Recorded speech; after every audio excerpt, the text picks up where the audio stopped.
जय हिंद दोस्तों, स्वागत है मेरे YouTube चैनल इंडिया नेटवर्क 9 में। और आप देख रहे हैं हरियाणा में होने वाला विधानसभा चुनाव का घमासान ओपिनियन पोल। इस पोल के अनुसार आप जान पाएंगे कि कौन सी पार्टी को कितनी सीटें मिल सकती है, किसकी होगी अगली सरकार। आइए जानते हैं इस रिपोर्ट के अनुसार।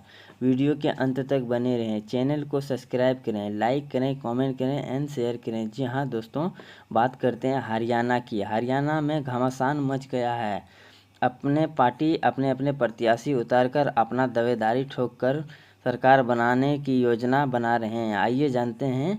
सबसे पहले बात करते हैं हरियाणा में कुल 90 विधानसभा की सीटें हैं। कौन सी पार्टी को कितनी सीटें मिल सकती है। अंबाला की 4 विधानसभा की सीटों में से बीजेपी को 2, इंडियन नेशनल कांग्रेस को 2 सीटें मिल सकती है। जी हाँ दोस्तों, पहला क्षेत्र निकल के आ रहा अंबाला। बात करते हैं करनाल की 5 विधानसभा की सीटों में से बीजेपी को 1, कांग्रेस को 4 सीटें मिलती हुई दिखाई दे रही है। कुरुक्षेत्र की 4 विधानसभा की सीटों में से बीजेपी को 1, कांग्रेस को 2 सीट और अदर का खाता खुलता हुआ दिखाई दे रहा है। जिंद की 5 विधानसभा की सीटों में से बीजेपी को 1, इंडियन नेशनल कांग्रेस को 4 सीटें मिलती हुई दिखाई दे रही है। स्क्रीन पर आप देख सकते हैं। जी हाँ दोस्तों, बीजेपी को 6, इंडियन नेशनल कांग्रेस को 15 और अदर को 1 सीटें मिलती हुई। झज्जर की 4 विधानसभा की सीटों में से बीजेपी को 3, इंडियन नेशनल कांग्रेस को 1 सीटें मिलते हुए दिखाई दे रही है। दादरी की बात करते हैं, 2 विधानसभा की सीटों में से दोनों के दोनों कांग्रेस के हाथों में जाते हुए दिखाई दे रही है। गुरुग्राम की 4 विधानसभा की सीटों में से कांग्रेस बढ़त बनाते हुए 3 सीटें जीत सकती है। बीजेपी को 1 पर संतुष्ट करना पड़ सकता है। पलवल की 3 विधानसभा की सीटों में से तीनों के तीनों कांग्रेस के हाथों में जाती हुई दिखाई दे रही है। जी हाँ दोस्तों, बात करते हैं पंचकूला की 2 विधानसभा की सीटों में से बीजेपी को 1, कांग्रेस को 1 सीटें मिलती हुई दिखाई दे रही है।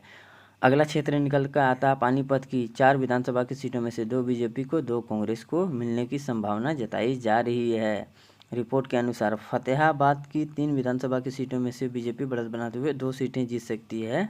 इंडियन नेशनल कांग्रेस 1 सीट पर कब्जा कर सकती है। जी हाँ दोस्तों, अभी तक बीजेपी को 15, इंडियन नेशनल कांग्रेस को 28, अदर को 1 सीट मिलती हुई दिखाई दे रही है। भिवानी की 4 विधानसभा की सीटों में से बीजेपी को 2, इंडियन नेशनल कांग्रेस को 2 सीटें मिलती हुई दिखाई दे रही है। महेंद्रगढ़ की 4 विधानसभा की सीटों में से बीजेपी को 1, इंडियन नेशनल कांग्रेस को 1 सीटें मिलती हुई दिखाई दे रही है। फरीदाबाद की 6 विधानसभा की सीटों में से बीजेपी को 1, इंडियन नेशनल कांग्रेस को 5 सीटें मिलते हुए दिखाई दे रही है। चैनल को सब्सक्राइब करें। मेवात की 3 विधानसभा की सीटों में से तीनों के तीनों कांग्रेस के खाते में जा सकती है। जी हाँ दोस्तों, वीडियो के अंत तक बने रहें। यमुनानगर की 4 विधानसभा की सीटों में से चारों को चारों कांग्रेस के खाते में जाती हुई दिखाई दे रही है।